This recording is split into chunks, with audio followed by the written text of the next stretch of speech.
गरुड़ का अमृत के लिए जाना और अपनी माता की आज्ञा के अनुसार निषादों का भक्षण करना।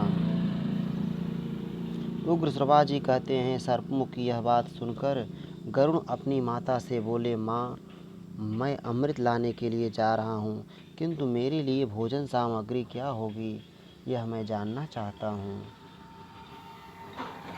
विंता ने कहा, समुद्र के बीच में एक टापू है, जिसके एकांत प्रदेश में निषादों, जीव हिंसकों का निवास है। वहाँ सहस्त्रों निषाद रहते हैं, उन्हीं को मारकर खा लो और अमृत ले आओ। किंतु तुम्हें किसी प्रकार ब्राह्मण को मारने का विचार नहीं करना चाहिए, क्योंकि ब्राह्मण समस्त प्राणियों के लिए अवध्य हैं। वह अग्नि के समान दाहक होता है। कुपित किया हुआ ब्राह्मण अग्नि, सूर्य, विष एवं शस्त्र के समान भयंकर होता है। ब्राह्मणों को समस्त प्राणियों का गुरु कहा गया है। इन्हीं रूपों में सत्पुरुषों के लिए ब्राह्मण आदरणीय माना गया है। तात, तुम्हें क्रोध आ जाए तो भी ब्राह्मण की हत्या से सर्वथा दूर रहना चाहिए। ब्राह्मणों के साथ किसी प्रकार द्रोह नहीं करना चाहिए। अनघ, कठोर व्रत का पालन करने वाला ब्राह्मण क्रोध में आने पर अपराधी को जिस प्रकार जलाकर भस्म कर देता है, उस तरह अग्नि और सूर्य भी नहीं जला सकते। इस प्रकार विविध चिन्हों के द्वारा तुम्हें ब्राह्मण को पहचान लेना चाहिए। ब्राह्मण समस्त प्राणियों का अग्रज, सब वर्णों में श्रेष्ठ पिता और गुरु है। गरुड़ ने पूछा, माँ, ब्राह्मण का रूप कैसा होता है, उसका शील स्वभाव कैसा है तथा उसमें कौन सा पराक्रम है। वह देखने में अग्नि जैसा जान पड़ता है अथवा सौम्य दिखाई देता है।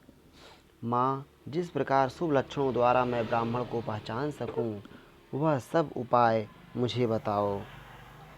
विंता बोली, बेटा, जो तुम्हारे कंठ में पड़ने पर अंगार की तरह जलाने लगे और मानो बंसी का कांटा निगल लिया गया हो, इस प्रकार कष्ट देने लगे, उसे वर्णों में श्रेष्ठ ब्राह्मण समझना।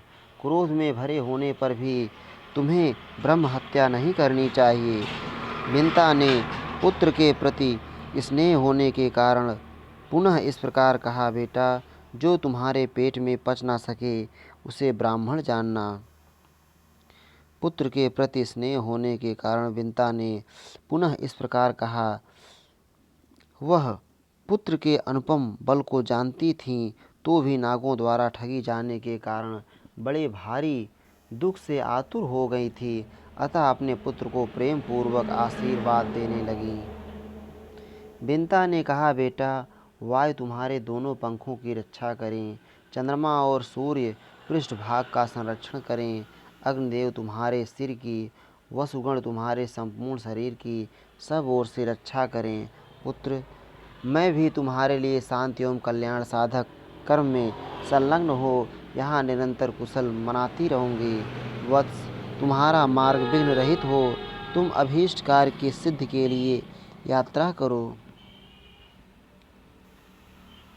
उग्र श्रवाजी कहते हैं, शौनक आदि महर्षियों, माता की बात सुनकर महाबली गरुड़ पंख पसार कर आकाश में उड़ गए तथा क्षुधातुर काल या दूसरे यमराज की भांति उन निषादों के पास जा पहुँचे। उन निषादों का संहार करने के लिए उन्होंने उस समय इतनी अधिक धूल उड़ाई जो पृथ्वी से आकाश तक छा गई। वहाँ समुद्र की कुच्छ में जो जल था उसका शोषण करके उन्होंने समीपवर्ती पर्वतीय वृक्षों को भी विकंपित कर दिया। इसके बाद पक्षीराज ने अपना मुख बहुत बड़ा कर लिया और निषादों का मार्ग रोककर खड़े हो गए।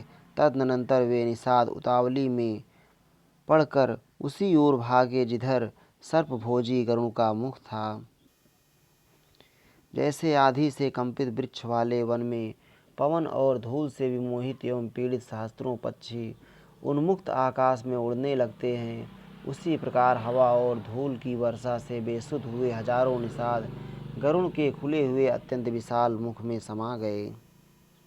तत्पश्चात शत्रुओं को संताप देने वाले अत्यंत चपल, महाबली और क्षुधातुर पक्षीराज गरुड़ ने मछली मारकर जीविका चलाने वाले उन अनेकानेक निषादों का विनाश करने के लिए अपने मुख को संकुचित कर लिया। इस श्री महाभारते आदि पर्वणि आस्तिक पर्वणि सौपर्णे अष्टाविंशो अध्याय। इस प्रकार श्री महाभारत आदि पर्व के अंतर्गत आस्तिक पर्व में गरुड़ चरित्र विषयक 28वां अध्याय पूरा हुआ।